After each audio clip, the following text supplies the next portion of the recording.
Technique में क्या होता है, जैसे नाम से पता लग रहा है ए बी सी, ये कैटेगरी बनाई जाती है। कंपनी 3 कैटेगरी बनाती है।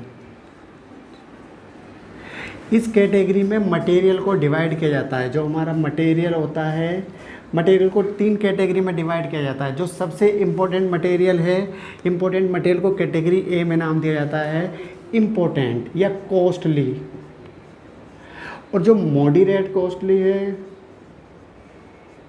ज़्यादा इम्पोर्टेंट नहीं है बट इससे कम है, तो उसे हम कैटेगरी बी में कंसीडर करते हैं। और जो लो कॉस्टली है, बहुत कम इम्पोर्टेंट है या बहुत कम कॉस्ट है जिसकी, उसको मटेरियल सी बोलते हैं। ज़रा दोबारा समझ लो, मटेरियल ए क्या होता है? मटेरियल ए उस प्रोडक्ट को बोलते हैं या उस मटेरियल को बोलते हैं जिसकी कॉस्ट बहुत ज़्यादा होती है और क्वांटिटी बहुत कम होती है। मटेरियल ए में कंसिडर किया जाता है। जैसे फॉर एग्जांपल मान लो मोबाइल फ़ोन का प्रोडक्शन किया जा रहा है, तो मोबाइल फ़ोन के अंदर जो डिस्प्ले है वो सबसे कॉस्टली मटेरियल है। एक डिस्प्ले ख़राब होने से हो सकता है आपको बहुत ज़्यादा लॉस हो जाए, तो डिस्प्ले और प्रोसेसर जो होगा आपका वो मटेरियल ए कहलाएगा। तो जो इसकी अगर मैं रिलेटिव कॉस्ट बताऊं तो मान लो ये टोटल इन्वेंट्री का 70% होता है। जितना हमने मटेरियल में पैसा इन्वेस्ट कर रखा है 70% ये मटेरियल ए होता है, तो इसको हमने कॉस्टली को मटेरियल ए नाम दिया है।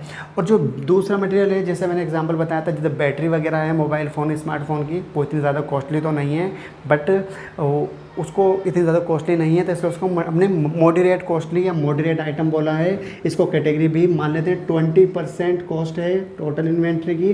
और जो उसके बाद मटेरियल बचता है, जैसे नट बोल्ट वगैरह हैं आपके, ये बहुत कम, जैसे छोटे मोटे आपके जो सॉकेट वगैरह हैं, ये जैक वगैरह जो हैं, ये लो कॉस्ट के होते हैं। मान लेते हैं टोटल इन्वेंट्री का 10% इनमें इन्वेस्ट किया गया है। और इनकी जो क्वांटिटी है, क्वांटिटी मान लेते हैं इनकी क्वांटिटी बहुत, जो इनकी जो कैटेगरी ए का आइटम है उसकी क्वांटिटी बहुत कम होते हैं। जैसे 10% है, इसकी मॉडरेट होती है मान लेते हैं 20%, और इसकी बहुत ज़्यादा होती है जैसे 70%। इसको एक एग्जांपल से क्लियर करता हूँ। सपोज़ करो आपको 100 करोड़ का इन्वेस्टमेंट करना है इन्वेंट्री के अंदर, तो जो आपकी जो 100 करोड़ में से जो 70% होगा, 70 करोड़ का जो इन्वेस्टमेंट है वो मटेरियल ए के अंदर इन्वेस्टमेंट किया गया। तो ये बहुत महंगा मटेरियल है और ये इसकी क्वांटिटी भी बहुत कम होगी, मतलब वो बहुत थोड़ा सा है, बहुत महंगा आया है। थोड़ा इसे समझ सकते हैं आप, थोड़ा सा आइटम है, बहुत महंगा आया है, मोस्ट कॉस्टली, तो इसलिए कैटेगरी ए नाम दिया गया है। कैटेगरी बी में जो है उसमें केवल 20 करोड़ रुपीज़ का इन्वेस्टमेंट किया है, थोड़ी अमाउंट इन्वेस्ट करी है, थोड़ा मटेरियल भी है, 20% ही है। जो मटेरियल सी है उसमें थोड़ी अमाउंट इन्वेस्ट करिए, बहुत ज़्यादा मटेरियल का आ गया है हमारे पास, तो ये मटेरियल को जो है ना सी बहुत सस्ता है, लो कॉस्ट है, इसकी लोअर कॉस्ट है। अब एक बात ज़रा ध्यान देना, आपके लिए मटेरियल कौन सा ज़्यादा इंपॉर्टेंट है? Material A.